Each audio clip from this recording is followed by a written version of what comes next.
Дорогі українці, українки, сьогодні о 7 вечора завершена рятувальна операція в Кривому Розі на місці удару російських ракет. Це були 2 ракети «Іскандер», балістичні ракети проти житлового будинку.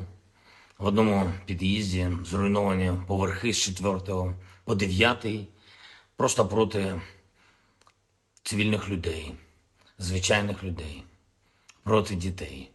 Це тероризм, який ніхто в світі не назве інакше. Станом на цей час відомо про 6 загиблих, серед них дитина, дівчинка, її звали Дар'я. Їй було лише 10 років.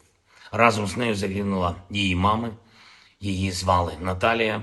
Звичайна родина в звичайному місці, чиє життя було знищене російськими вбивцями. Мої співчуття усім, хто втратив рідних і близьких. 69 людей постраждали, десятки зараз у лікарнях, серед них є і ті, хто у тяжкому стані, усім надається необхідна допомога. Я дякую кожному і кожній, хто бореться за життя людей. Рятувальна операція була складною, падали частини конструкції будинку на рівні 4-го поверху, пожежа загалом до порятунку. Були залучено понад 350 працівників ДСНС, поліції, комунальних служб. Допомагали волонтери, вдячний всім. Особливо відзначу сьогодні за рятувальну операцію в Кривому Розі таких працівників ДСНС, як лейтенант Вадим Кучкурда, молодший сержант Володимир Гембіхнер, старшина Віктор Іліка та Сергій Бицько, заступник командира Державного воєнізованого гірничо-рятувального загону, поліцейський підполковник Микола Гармаш, капітан Роман Бондарчук, лікарі Владислав Волошин та Костянтин Ісайченко, нацгвардійці сержант Андрій Головін, капітан Денис Терещенко, комунальники Сергій Дмитрієв та Андрій Шайда, волонтери Лариса Сидоренко та Вікторія Третяк. Дякую.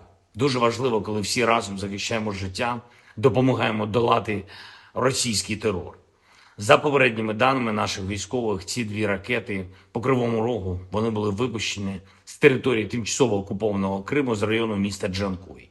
І це знов і знов доводить, що для безпеки наших міст, для захисту нормального життя українців, українок, наших дітей потрібно, щоб у наших військових було достатньо далекобійної зброї, достатньо засобів ураження терористів.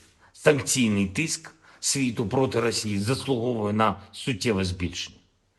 І зараз з'являється все більше і більше відкритої інформації, зокрема розслідувань журналістів про те, як держава-терорист обходить глобальні санкції та отримує критичні компоненти для виробництва зброї. І, до речі, ми неодноразово надавали таку інформацію нашим партнерам в закритому режимі. Треба діяти всім разом, суттєво посилювати санкції за терор, суттєво обмежувати канали доставки в Росію критичних компонентів для виробництва ракет та відповідати рішучістю в постачанні Україні необхідної сучасної зброї, зокрема далекобійних ракет, щоб ми могли зняти цю терористичну загрозу, яку Росія створює проти наших людей, проти наших дітей. Сьогодні ж російські нелюди обстріляли Херсон, із артилерії загинув працівник поліції, мої співчуття. Поранені 9 людей, серед них дитина, 4 волонтери громадського об'єднання «Місто Сили». Попри будь-який російський терор, попри будь-які спроби Росії шантажувати світ, спільної нашої сили, усіх в світі, хто цінує життя, достатньо, щоб подолати зло.